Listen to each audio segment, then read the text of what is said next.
Magandang gabi sa ating lahat. Narito ang weather update ngayong araw ng Biyernes, December 29, 2020. Sa mga weather systems po na sa kasalukuyan ay nakakaapekto sa ating bansa, northeast monsoon pa rin ang patuloy na umiiral at nakakaapekto sa bahagi ng northern at central Luzon. Kung makikita po natin, may mga kaulapan pa rin po tayong posible magdala ng mga pag-ulan sa bahagi ng Batanes at Babuyan Islands. Meanwhile, fair weather conditions or generally fair weather conditions mararanasan naman sa bahagi ng northern at central Luzon, pati na rin ang Calabarzon area and Metro Manila area. Although makikita po natin frequent cloudiness, mararanasan naman sila ang bahagi ng mga nabanggit na lugar, kaya may posibilidad pa rin po na mga isolated may hina mga pag-ulan o mga pag-ambon. Sa nalalabing bahagi naman po ng ating bansa, patuloy pa rin yung pag-iral ng easterlies or ito po yung maalinsahang hangin na nagagaling sa dagat Pasipiko. Although maaliwalas or generally fair weather conditions po ang mararanasan, magiging frequent din ang mga pag-ulan lalong-lalo na sa silangang bahagi ng Bicol Region, Visayas, and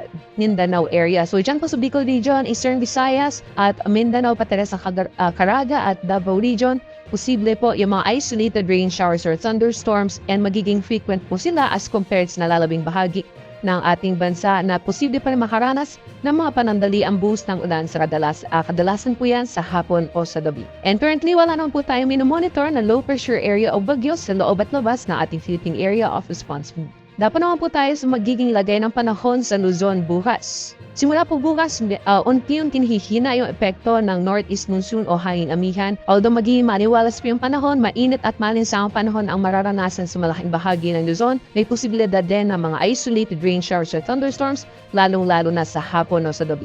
Sa agwat naman ng temperatura, sa Baguio City maglalaro mula 16 to 26 degrees Celsius, 22 to 30 degrees Celsius para sa Tagaytay, and maximum temperatures naman para sa Metro Manila, Lawag, pati na rin sa Tugigaraw, Legazpi, Puerto Princesa at Calayan Islands aabot ng 32 degrees Celsius.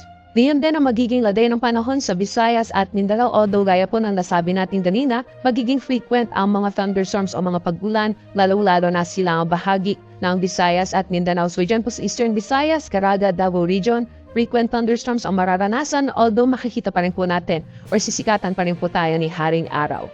Agwat naman ang temperatura sa mga piling syudad sa Visayas, maximum temperatures Iloilo, Cebu at Tacloban naabot ng 32 degrees Celsius. Medyo mainit po magiging temperatura sa Zamboanga, maglalaro mula 25 to 35 degrees Celsius. For Cagayan de Oro naman 24 to 31 degrees Celsius at sa Davao 25 to 34 degrees Celsius. Sa kalagayan man po ng ating karagatan, wala naman po tayong nakataas na gale warning sa anumang baybayin ng ating bansa. Although iba yung pag-ingat pa rin po sa mga plano pumalaot sa mga baybayin ng Luzon at sinangang baybayin ng Visayas dahil inaasahan pa rin po natin ang katampaman hanggang sa maalo na karagatan. At sa magiging laday naman po ng panahon sa mga susunod na araw sa mga piling syudad sa ating bansa, makikita po natin dahil wala naman po tayong minomonitor na low pressure area o bagyo sa loob at labas ng ating Philippine Area of Responsibility na posibleng makaapekto sa anumang bahagi ng ating bansa sa mga susunod na araw, magiging maaliwalas pa rin po yung panahon hanggang sa darating na January 2. Although kung makikita po natin, medyo lalakas po yung epekto ng hanging amihan or may possible surge of northeast monsoon po tayo pagdating ng New Year or January 1 ay makakaranas po ng maulap na panahon na may kasama mga pagulan sa bahagi ng Legazpi City, although improving weather conditions naman pagdating ng Tuesday. Agwat ang temperatura sa Metro Manila, maglalaro mula 23 to 32 degrees Celsius, 15 to 25 degrees sa Baguio City, for Legazpi City 24 to 32 degrees Celsius, 25 to 32 degrees Celsius para sa Metro Cebu at sa Metro Davao 25 to 33 degrees Celsius.